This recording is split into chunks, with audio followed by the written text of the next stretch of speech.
Hello, અત્યારે આપણે બનાવી રહ્યા છીએ મુરબ્બો કાચી કેરીનો. એના માટે આપણે મોટી મોટી કેરી લઈ લીધી છે. એની છાલ કાઢીને એને આપણે ખમણીથી ખમણી લઈએ.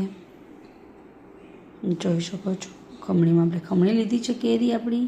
આની અંદર થોડું મીઠું નાખીને એને પહેલાં થોડી વાર માટે રાખી દેવાનું, ને 10થી 15 મિનિટ પછી એને દબાવીને એની અંદરથી મીઠાનું પાણી કાઢી લેવાનું, નીચોવી લેવાનું. પછી આપણે એની અંદર ખાંડ નાખવાની છે. ખાંડ નાખીને એની પ્રોસેસ તો ઝાઝા દિવસની હોય છે. એની ઉપર કોટનનું કપડું બાંધીને આપણે તડકે ખાંડ અંદર મિક્સ કરીને રાખી દઈશું. પછી આપણે તીખો મુરબ્બો બનાવવો હોય તો એ રીતે એનું બધું નાખવાનું, મરચું ને બધું. અને જો મીઠો બનાવવો હોય બસ તો કાંઈ નાખવાની કંઈ જરૂર હોતી નથી, આમનામ જ બની જાય છે.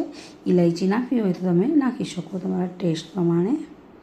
નહીં તો તીખો બનાવવો હોય તો આની અંદર મરચું, મીઠું ઓછું લાગે તો થોડું મીઠું નાખીને તમારો કેરીનો તીખો મુરબ્બો રેડી થઈ જશે. આ રીતે તમે પણ આ રીતે ટ્રાય કરજો.